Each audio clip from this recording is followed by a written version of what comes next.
한 3일 잘 계셨습니까? 예. 오늘 우리가 창세기 1장 24절, 25절 보겠어요. 창세기 1장 24절, 25절. 하나님이 이르시되 땅은 생물을 그 종류대로 내되 가축과 기는 것과 땅의 짐승을 종류대로 내라 하시니 그대로 되니라. 하나님이 땅의 짐승을 그 종류대로, 가축을 그 종류대로, 땅에 기는 모든 것을 그 종류대로 만드시니 하나님이 보시기에 좋았더라. 아멘. 오늘은 동물의 창조에 대한 말씀을 좀 나누겠어요. 지난번 조류를 하면서 한 가지 빠뜨린 것이 있어가지고 그것을 좀 이야기를 하고 동물 창조와 관계해서 몇 가지 교훈들을 보겠습니다.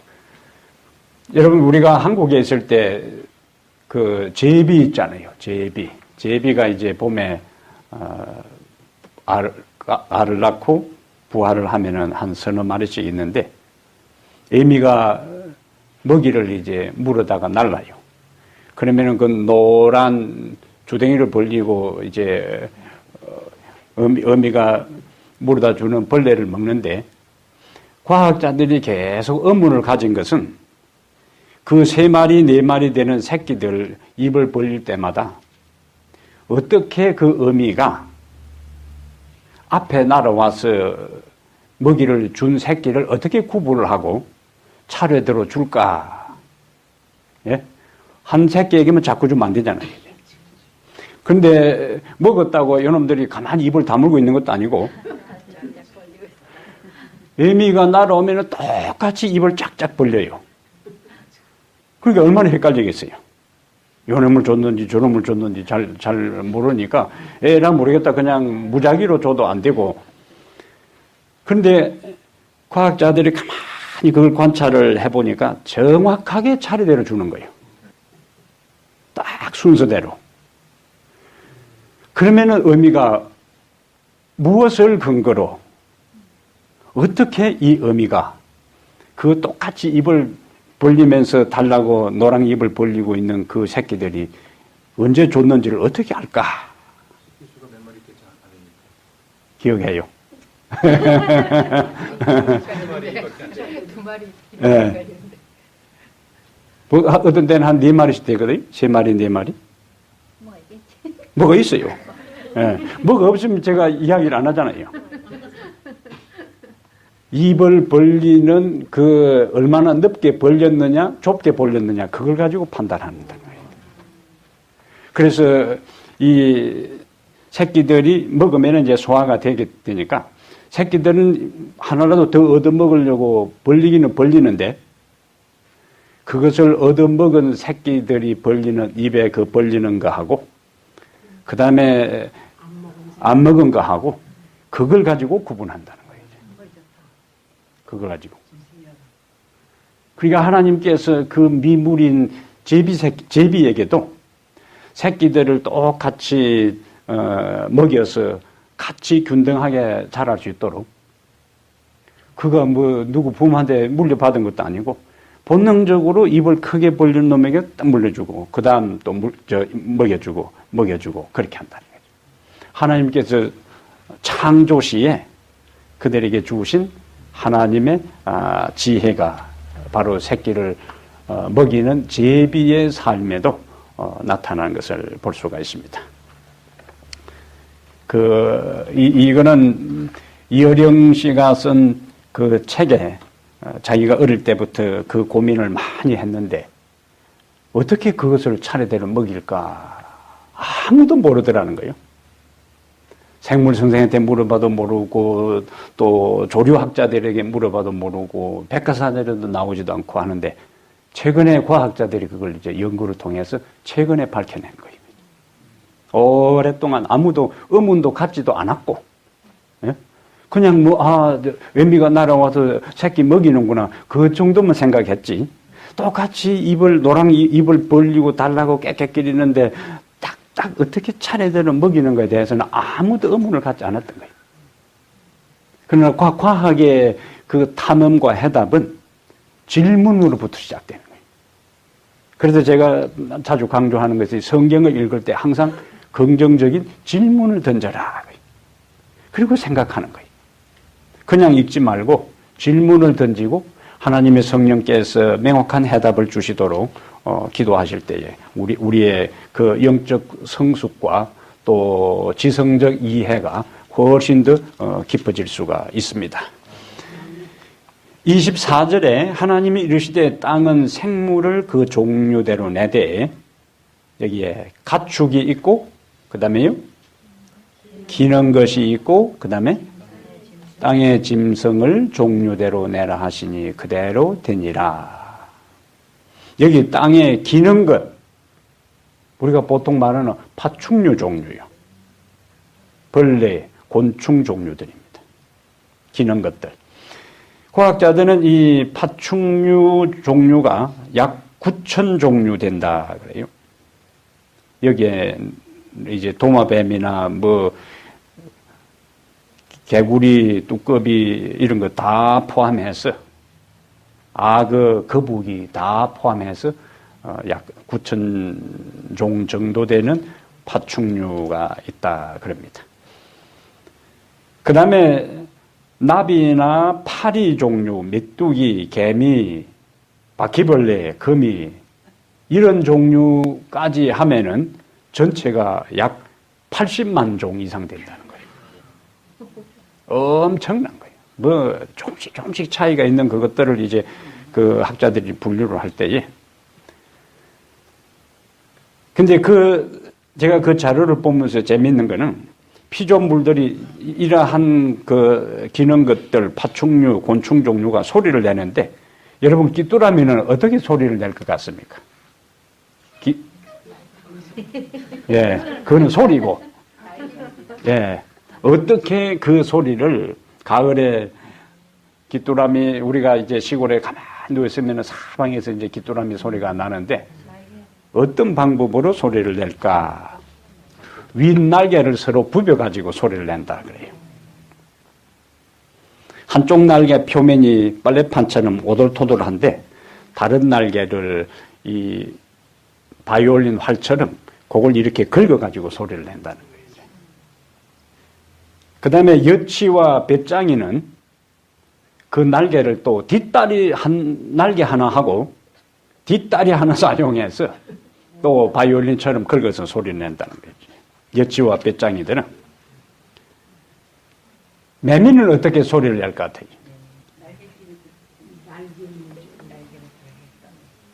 날개를 파르르 떨면서 소리를 낼 것 같아요. 예. 상상력을 동원해 보세요.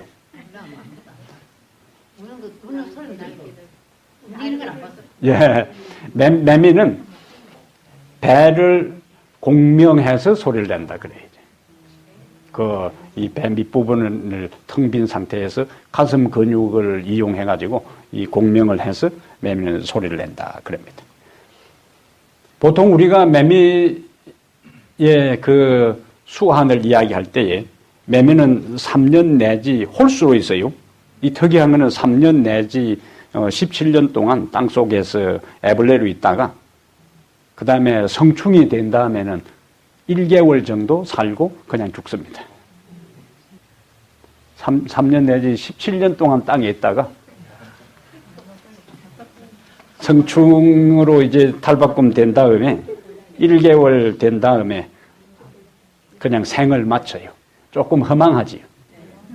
근데 그 매미의 일생이니까 어떡하겠어요.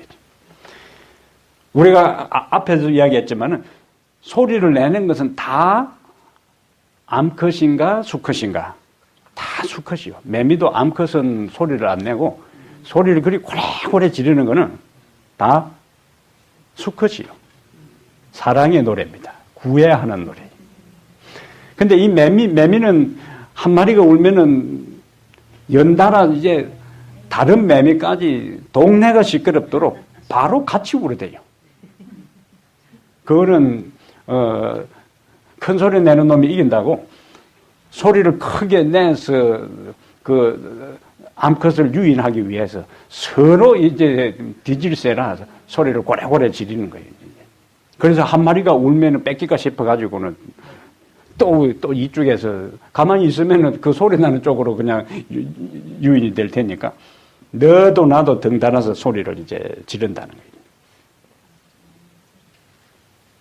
매미와 관계해서 이런 이야기를 해요. 하루살이하고 매미가 함께 놀았는데 저녁 때가 될 때 매미는 야 오늘 그만 놀고 내일 또 놀자 하니까 하루살이가 야 매미야 내일이 뭐니? 그래서 매미가 설명을 합니다. 열심히 내일이란 캄캄한 밤을 지나면은 다시 오늘같이 밝은 날이 오는데 그것을 내일이라 한다. 그런데 하루살이는 이해할 수가 없어요. 한 번도 그것을 경험해 보지 않았으니까. 그 다음에 매미하고 깨구리하고 이제 같이 놀았어요. 깨구리는 매미에게 야 그만 놀고 날씨가 추워지니 내년에 만나자.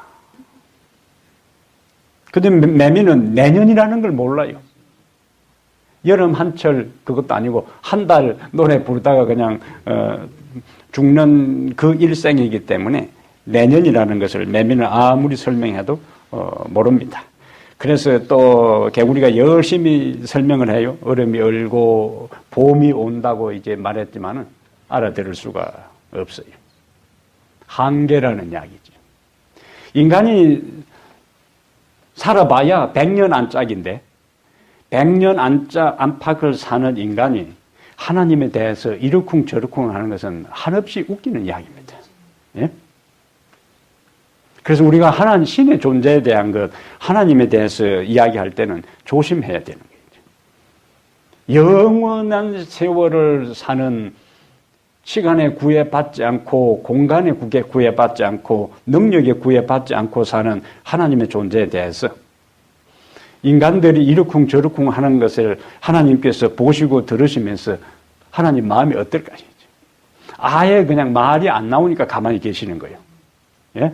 우리가 너무 말도 안 되면 그만 가만히 있잖아요. 하나님 이러쿵저러쿵 할 때 하나님께서 개입하거나 자기를 드러내지 않는 것은 아예 말이 안 되니까 그냥 가만히 계시는 겁니다. 그래서 말씀도 안 하시고 그렇게 뭐 하나님 계시면은 하나님 있으면은 나에게 어떻게 해보라 해도 하나님께서 아예 상대를 안 하는 거죠. 영원을 사시는 분이 100년도 못 사는 인간이 깝죽대면서 하는 걸 그 어떻게 상대하겠어요? 그런 인간들하고 하나님이 상대하면 하나님 수준하고 안 맞지요. 그래서 그냥 아예 가만히 계시는 겁니다. 근데 인간들은 하나님의 침묵하는 것, 하나님의 침묵을 하나님이 계시지 않는 것으로 또 오판을 하는데 하나님께서 우리는 그런 어리석은 무리에 속하지 않고 하나님에 대한 경외심을 가지고 내가 이해되지 않지만은 그분의 존재와 그분의 사랑과 인간을 향한 놀라운 은혜에 대한 것을 가슴으로 받아들이고 믿고 사는 것이 얼마나 감사한지 모릅니다. 네. 곤충 가운데 여름에 반딧불이 있잖아요. 요즘에는 이제 반딧불이 거의 없어졌는데 꽁지에 불을 밝히고 이제 날아다니는데 일반 곤충들이나 다른 짐승들이 다 수컷이 소리 내는 것처럼 반딧불도 암컷은 불을 반짝거리지 않고 반딧불이 반짝거리는 것도 수컷이 반짝거리는 거예요. 다른 것은 소리로 암컷을 사랑을 호소하지만 반딧불은 반짝반짝 불을 밝히면서 암컷을 구애하는 거예요. 예, 사랑의 신호입니다. 재미있잖아요. 이 생명의 세계가 그렇게 돌아가는 거예요. 어떤 거는 소리를 내고 어떤 거는 몸에서 그 페로몬이라는 그 물질을 발산해서 유인하기도 하고 반딧불처럼 이렇게 꽁지에다가 불을 밝히면서 사랑을 호소하는 것을 보게 됩니다. 반딧불이 뭐 개똥물은 뭐입니까? 똑같은 걸로. 네. 개똥물은 같은 이름을 우리가 달리 부르는 거니까. 그 다음에 동물의 초능력에 대한 연구들이 이제 많이 있는데요. 2008년 5월 달에 중국 서촨성에서 7.8도 대지진이 일어났는데 2분 동안에 뒤흔든 것이 원자폭탄 252개를 한꺼번에 투하한 것과 같은 그 위력을 보였는데 2분 뒤흔든 거기에 9만 명의 사상자가 났다 그래요. 중국 최악의 참사라 그럽니다. 그런데 사흘 전에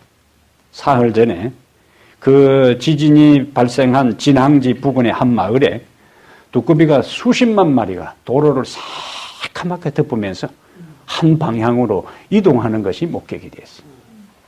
사흘 전에. 그리고는 사흘 후에 지진이 일어났습니다. 한국의 기상청에서 한국에도 지금 빈번하게 최근에 와서 지진이 일어나기 때문에 이 동물들의 초감각을 이용한 지진 예측 연구를 시작한다 하는 기사를 이제 봤습니다.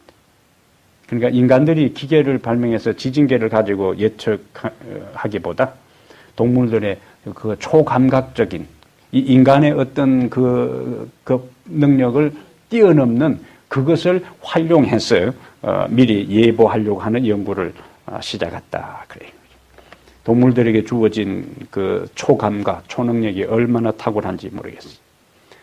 1783년에 이탈리아 남부에 대지진이 일어났는데 지진이 일어나기 전에 동네 개들이 또 얼마나 짖는지 아무리 주인이 가라앉히려고 그 조용히 하라고 해도 온 동네 그 마을 개들이 그냥 죽어라 하고 이제 짖었는데 나중에 지진이 발생한 거예요. 그러니까 그런 것들을 과학적으로는 설명을 못하지요. 우리가 접하는 벌들에 대한 연구는 많이 있어요. 그런데 재밌는 거는 벌들은 남자는 아무짝에도 쓸모없어요. 밖에 나가서 일하는 벌들이 남벌이가 아니고 뭐예요? 수펄, 예? 수펄이 아니고 암컷이라 암컷. 일하는 벌들인 남자 이 숫벌들은 집에서 빈둥빈둥 노는 거예요. 이제. 일벌들이 다 암컷이라 이제. 그렇다고 집안에 있으면은 뭐 보초도 서고 또 집안 청소도 하고 해야 되는데 집안 일도 일절 안 하는 거예요. 그냥 암컷이 물에다 놓은 꿀 해놓으면은 그거 먹고 그렇게 이제. 그래서 벌들 사회에서는 이 수컷은 아주 특별한 그런 위치입니다. 그러다가 여왕벌을 이제 키워놓으면 여왕벌이 한번 이제 그 알을 부화하기 전, 알을 까기 전에 이제 교미를 해야 되는데 이 여왕벌이 그냥 집안에서 교미를 하는 게 아니고 공중으로 날아오르는 거예요. 이제. 여왕벌이 오를 수 있을 만큼 오르면은 힘이 센 수컷만 따라 붙이는 거라. 약한 것은 따라 붙이다고 다 포기하고, 그거는 후손들을, 건강한 후손들을 이어가도록 하기 위해서 공중으로 높이 날아오르면은 숫벌들도 이제 집에 빈둥빈둥 평소에 놀다가 그것이 일생에 한 번 주어지는 기회이기 때문에 부지런히 따라 붙이는 거예요. 힘 붙이면은 포기하는 거고, 이제. 그래서 여왕벌이 일생 동안 한 번 혼인 비행을 할 때 신혼여행을 떠나는데 여러 수컷하고 교미를 합니다. 그리고는 정자를 모아놔요. 정자 주머니에 모아놓고 알을 낳을 때마다 방출하여 수정을 시키는 겁니다.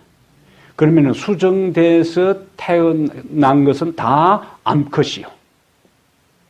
그런데 수컷은 수정 안 하고 알만 낳아서 만들어지는 게 수컷입니다. 그 애비 없이 태어나는 거예요. 애비도 없이 태어나는 게 수컷입니다. 미수정란으로서 이제 그 수컷이 되는 아주 특이한 구조입니다. 그런데 이 과학자들이 이 벌들이 어떻게 그 먼 거리를 꿀이 있는 데를 찾아갈까? 그걸 이제 연구를 이제 한 거예요. 그냥 돌아다니다가 꿀이 있으면 가서 따오고 없으면 말고 그게 아니고 정탐꿀이 아침에 일찍 그 당번 정탐꿀이 일찍 출발하는 겁니다. 그래서 날아가가지고 꿀이 있는 지역을 이제 발견하면은 그 꿀을 이제 일부를 채취를 해서 가져와요. 그러면은 그 동료 벌들이 그 주위에 몰려들어서 냄새, 맛을 보고 냄새를 익히고, 그 다음에 그 정탐 벌들이 이제 춤을 추는 거라. 춤을 추면은 그 날개짓을 빨리 하면은 빨리 하면은 가까운 데고, 천천히 하면은 오래 날아가야 된다는 측면으로 이제 멀리 있는데요. 그리고 꼬리로서 이제 날개 속도하고 꼬리 태양하고의 각도를 가지고 방향과 거리를 딱 알려주는 거예요. 그러면 친구들이 딱 감을 잡고 거리로 날아가는 거예요. 신기하잖아요. 예? 춤을 추면서 그걸 거리하고 위치를 딱 알려주면은 친구들이 몇 번 이제 그걸 주변에서 딱 보고는 감 잡고 이제 그대로 날아가요. 조직이 정탐꾼, 정탐벌도 있고, 그 다음에 그걸 보고 날아가고. 이러한 꿀벌의 의사 전달 행동을 처음으로 읽어낸 사람이 오스트리아의 동물 행동학자 칼 폰 프리쉬라는 사람이 이제 이것을 연구를 했다. 그 다음에 그 벌집 안은 항상 30도로 유지를 해야 되는데, 여름에는 또 온도가 올라가잖아요. 그러면은 이 일벌들이 입으로 물을 운반해가지고 집안에 뿌린 다음에 날개를 젖어가지고 온도를 낮추는 거야. 30도를 유지하는 거예요.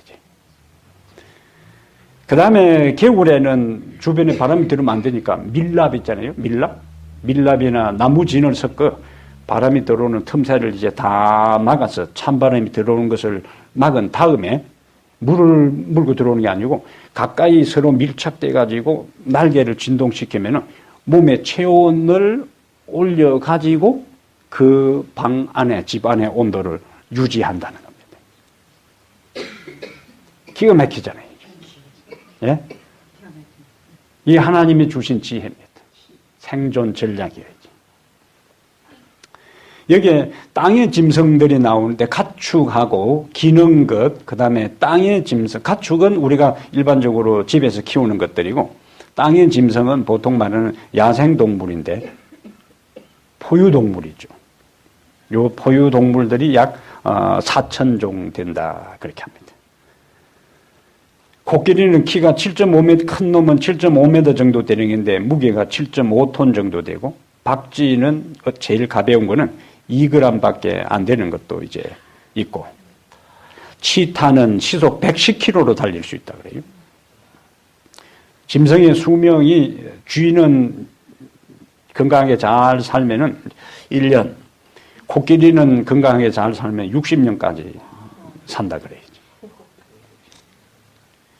그 다음에 우리가 곰을 좀 곰탱이 해서 미련하다고 하는데, 곰이 미련하다는 것은 곰을 잡는 방법을, 곰이 잘 다는 길 옆에다가 돌을 줄에다가 달아놓으면 곰이 가다가 한번 탁 부딪혀 보니까 이게 저리 가서 탁 치잖아요. 누가 센가 한 번 더 탁 치다 제가 딱 나자빠져 있는 거예요, 이렇게. 예? 예? 계속 딱딱딱 이렇게 하다가 나중에 제가 띵 해가지고 넘어져 있으면 이제 사냥꾼이 총 쏠 것도 없이 이제 잡아가는 거예요. 그래서 곰을 갖다가 곰탱이 미련하다고 하는데, 근데 이 곰이 개보다 후각이 7배나 발달한다는 거예요. 개보다. 그래서 5km 밖에 있는 그것의 냄새를 포착할 수 있을 정도로 엄청난 후각의 그 소유자가 곰이라 그럽니다. 개에 관계되는 이 동물학자들의 연구도 상당히 많이 있는데, 재밌는 거는 외부 사람만 보면 그렇게 앙칼지게 짖던 이 개들이 아주 훈련받고 무서운 사냥용 개들도 개장수만 나타났다 하면은 그냥 꼼짝을 못 한다는 거예요. 개장수 앞에서는, 개장수 딱 나타나면은 그냥 꼬리 내리고, 그리고 시선을 피하고 저 한쪽 코너에 가 있고, 어떤 때는 이 담력이 약한, 간이 약한 개는 오줌을 싼다는 거예요. 그래서 실험한 과학자들이 후각 때문에 그런가 하고는 모욕을 다 하고 향수를 뿌리고 난 다음에 다시 나타나도 저승사자를 본 것처럼 벌벌벌벌 떨고는 그냥 저 한쪽 코너에 있어서 꼬리 내리고 꼼짝도 안 하더라. 예? 그러니까 그 동물에게 있어서 본능적 어떤 것이 있다는 거예요. 자기를 잡으러 온 저승사자로 어떻게 아냐. 개들에게 죽어진, 그 다음에 이제 여러분들이 집에 개를 키우는 분들이 많이 경험하는 것처럼 발자국 소리만 듣고 주인을 알고 쫓아나오고, 그 다음에 그 도로 옆에서 집이 도로 가까이에 있는 집에 개를 키울 경우에 많은 자동차들이 지나가는데도 자기 주인 자동차가 오면은 그냥 집에 있는 개가 바로 반응을 하지 않나요? 그 수없이 많은 자동차 소리 가운데 어떻게 자기 주인의 그 소리를 포착할 수 있느냐. 그래서 인간에게 주신 그 어떤 탁월한 능력, 그러한 지성적 그거는 못 가졌다 할지라도 본능적인 면에 있어서 동물들의 감각은 참 인간이 따라가기 힘들 정도의 어떤 것들이 이제 있습니다. 그런데 죄가 들어오고 난 다음에 이 동물들 세계도 동물들의 심성도 망가져가지고 행동 생물학자들이 이 동물들이 거짓말 한다는 걸 발견했습니다. 동물들이. 특별히 이제 이 침팬지를 평생 연구한 분이 있는데 제인 구달 박사라는 분이 이 침팬지를 평생을 연구했는데 그 실험 공간에 있는 침팬지, 여러 마리와 함께 침팬지에 어울리고 있는 걸 한 명을 따로 이제 불러내가지고 한 번에 다 먹을 수 없을 만큼 바나나를 잔뜩 준 거랍니다. 어떻게 하나? 평소에 친구들 몇 명 어울려 다니니까 그럼 친구들 불러다가 나눠 먹어야 되는데 요놈이 바나나를 한 번에 많이 주니까 저 한쪽에다가 딱 숨겨놓고 거기서 안 먹고 하나만 들고 나와서 다른 데서 까먹고 있는 거예요, 앉았어요.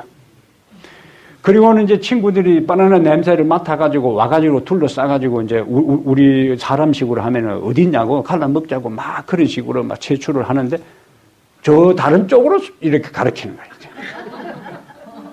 다른 쪽으로.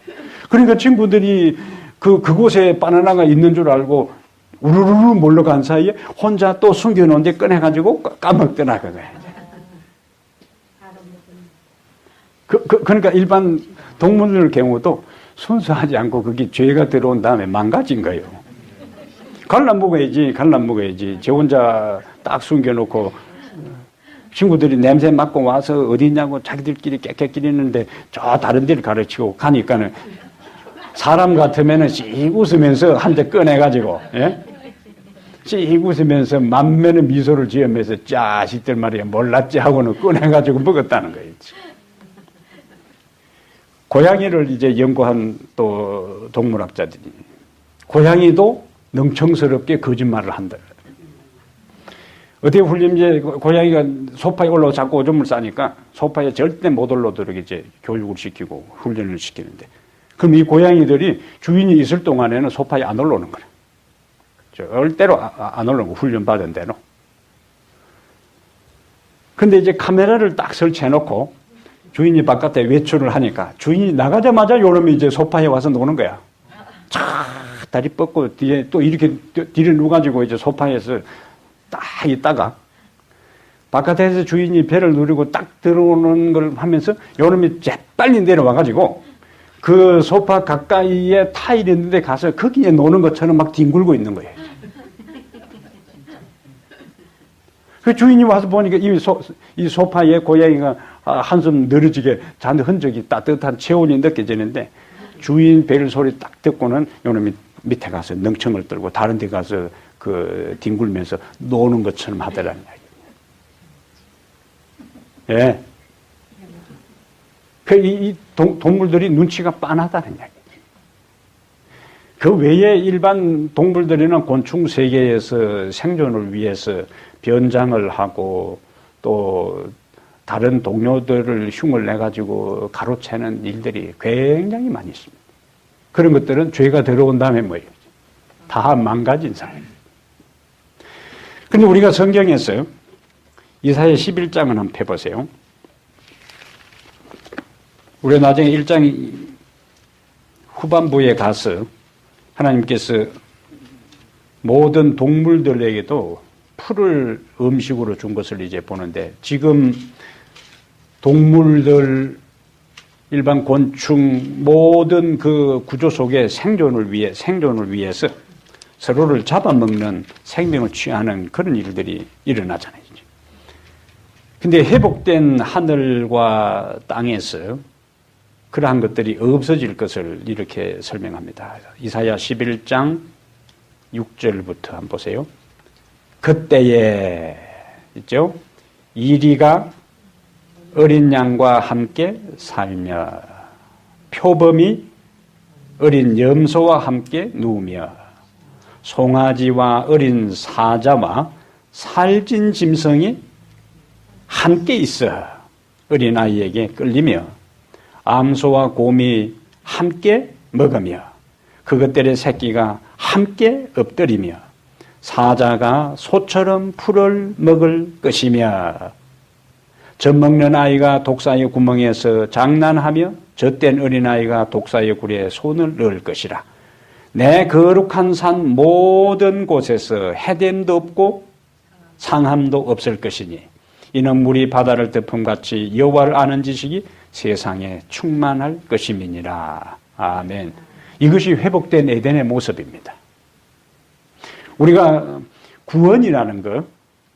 구원이라는 말을 여러 형태로 설명을 하지만은 구원이라는 말을 성경적으로 지금 이와 같은 장면에서 연결할 수 있는 단어는 회복입니다. 회복. 어디로 회복인가? 에덴으로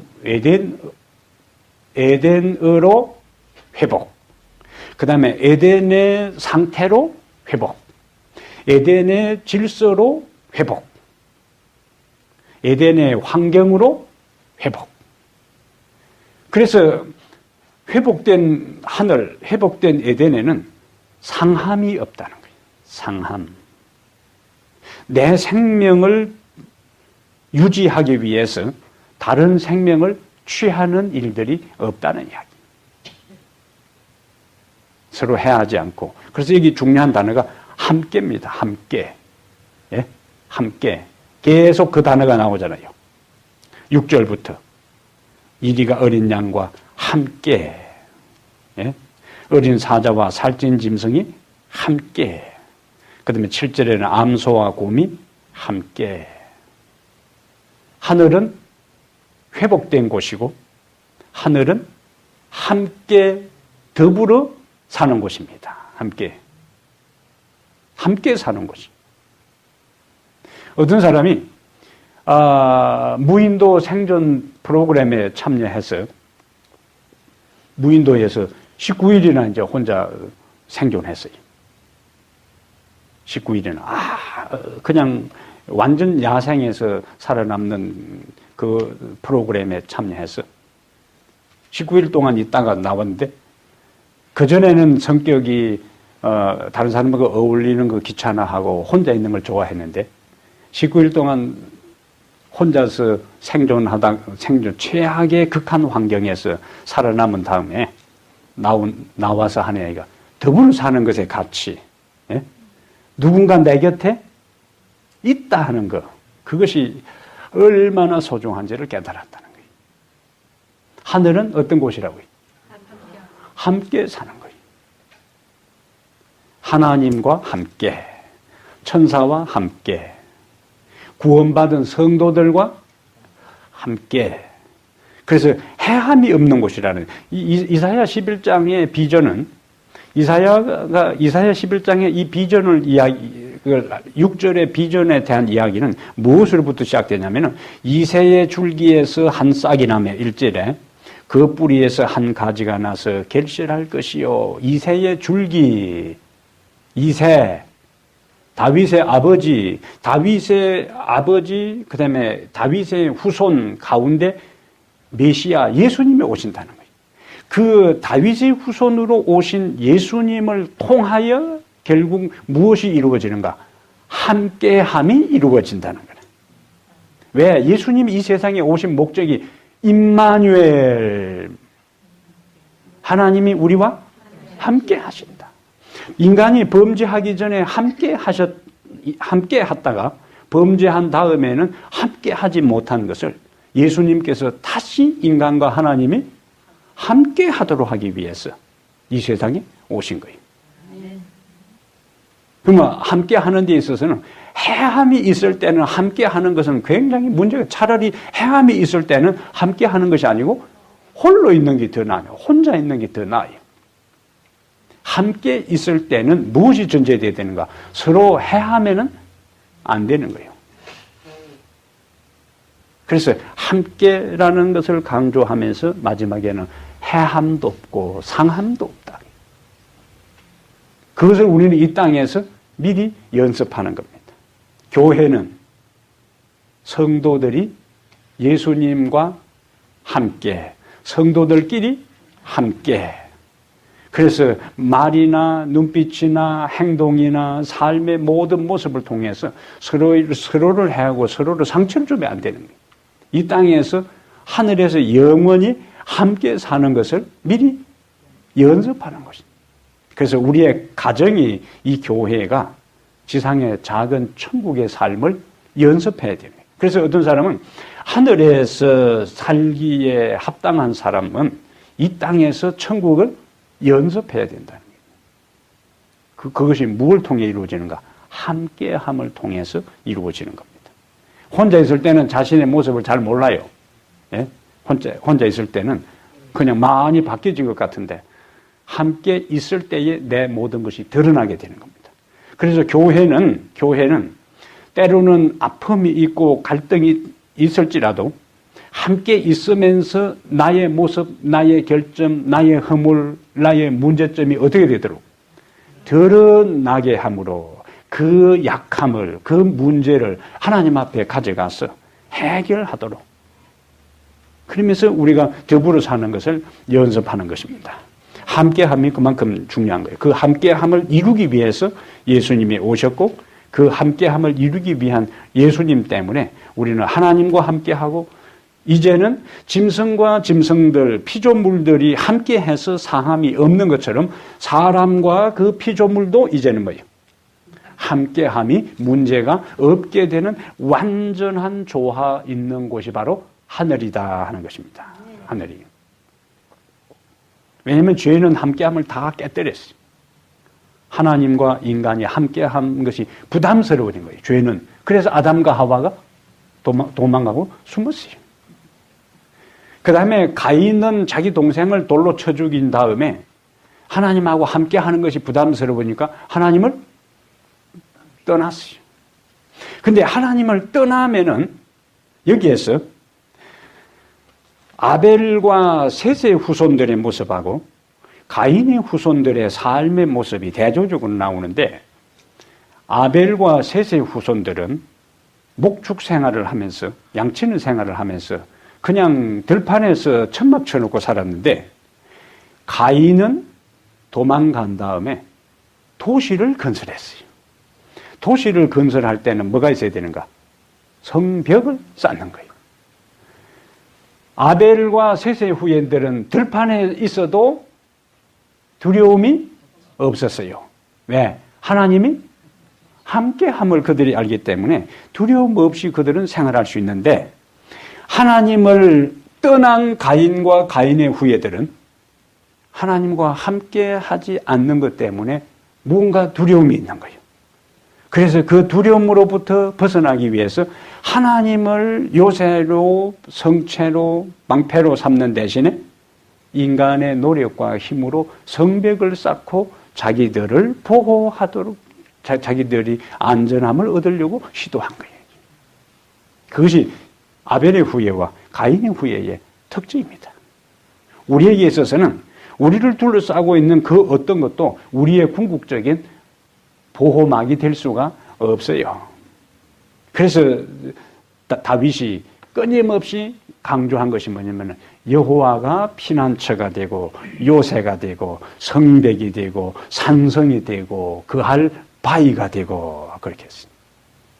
사무엘상 21장, 22장 그 장면에 이제 우리 읽어보면은 다윗이 그일라라는 지방에서 다윗이 도망 다닐 때에 블레셋 사람들이 그일라 지역을 침공한다는 소식을 듣고 다윗이 블레셋으로부터 그일라를 보호합니다. 그런데 다윗이 그일라 지역에 머문다는 소식을 사울의 정보망에 걸려가지고 그 그일라 지역을 포위해서 다윗을 체포하려고 할 때 다윗이 하나님께 기도드려요. 그일라 사람들이 나를 사울의 손에 넘기겠습니까? 하니까 넘길 것이다 그래요. 다윗이 그들을 뭐 해줬는데? 블레셋의 침공으로부터 보호해 줬는데 사울에게 다윗을 잡아서 넘기려고 한다. 그것이 인간의 한계입니다, 여러분. 예?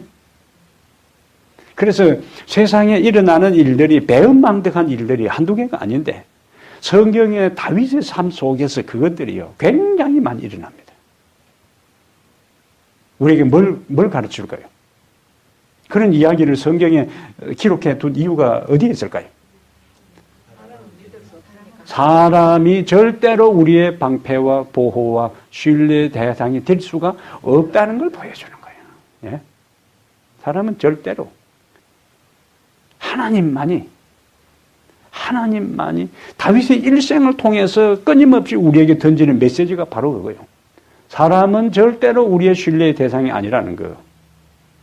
다른 사람이 나에 대해서 그렇게 하는 것처럼 우리도 그 사람에 대해서 언제 마음이 바뀔지 몰라요. 하루에는 몇 번씩 바뀐다고요? 12번이 바뀐다고요. 12번만 바뀌겠어요? 13번 이상이겠지. 예?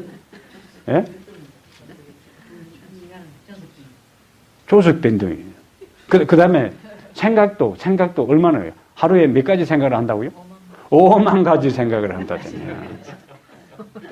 5만 가지 생각을 하면서 12번도 더 바뀌는 인간을, 그래서 인간은 신뢰의 대상이 아니고 참 가슴 아프지만은 사랑의 대상이에요. 인간은 신뢰의 대상이 아니고 사랑의 대상입니다. 다윗의 삶 속에서요. 그 외에 우리 개인의 삶도 마찬가지고 그러한 것들이 많이 나타납니다.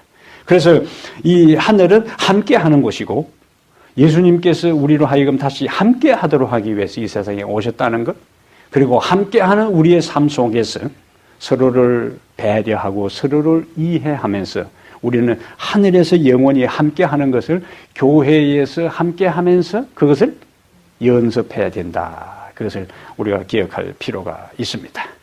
오케이, 104편 가보겠어요. 시편 104편에 여기에 이제 하나님이 창조한 그 생명체들을 하나님께서 어떻게 하시나 하는 것을 이제 보겠어요. 시편 104편 10절 봅니다. 시편 104편 10절에 여호와께서 샘을 골짜기에서 솟아나게 하시고 산 사이에 흐르게 하사. 그 다음에 11절에 뭐라고 했어요?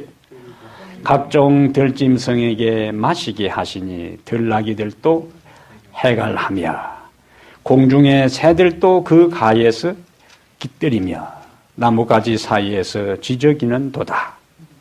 그가 그 누각에서 산에 물을 부으시니 주께서 하시는 일에 결실이 땅을 만족시켜 주는도다. 그가 가축을 위한 풀과 사람을 위한 채소를 자라게 하시며 땅에서 먹을 것이 나게 하시고, 그 다음에 25절 거기에는 크고 넓은 바다가 있고 그 속에는 생물고 크고 작은 동물들이 무수하니이다. 그곳에는 배들이 다니며 주께서 지으신 리워야단이 그 속에서 노나이다. 이것들은 27절에 다 주께서 때를 따라 먹을 것을 주시기를 바라나이다. 주께서 주신즉 그들이 받으며 주께서 손을 펴신즉 그들이 좋은 것으로 만족하다가 주께서 낯을 숨기신즉 그들이 떨고 주께서 그들의 호흡을 거두신즉 그들은 죽어 먼지로 돌아가나이다. 이것이 그 생명체의 일생이에요. 근데 앞부분에서 강조하는 것은 뭐예요? 하나님이 마실 물을 제공하고 골짜기에, 그 다음에 일반 생명체들이 먹을 수 있도록 하나님이 먹을 것을 제공한다. 그래서 우리가 앞에 조류 이야기할 때에 공중에 나는 새들도 하나님께서 먹이시고 입히시는 것들. 너희는 이 많은 참새보다 귀하지 아니하냐. 참새 한 마리도 너희 천부께서 허락하지 아니하시면 절대로 땅에 떨어지지 않는데. 그건 하나님의 주권에 대한 강조예요. 생명체에 대한. 그것은 하나님이 창조한 생명체는 그냥 참새구이, 한 꼬다리로 끝날 그 참새구이, 그 참새 한 마리도 하나님께서 허락하지 않으면 땅에 떨어지지 않는다고 약속하셨다면, 우리가 다음에 살필 하나님의 형상으로 창조된 우리 인생에 대해서 하나님께서 얼마나 관심을 가지시고 책임지시겠느냐 하는 겁니다. 예? 모든 동물들을 창조하시고 곤충들을 창조하시고 그들이 생존하는 데 필요한 본능적 감각과 생존에 필요한 지혜를 주신 그분은 바로 우리에게도 우리의 삶에 필요한 지혜와 능력을 주실 수 있는 분입니다.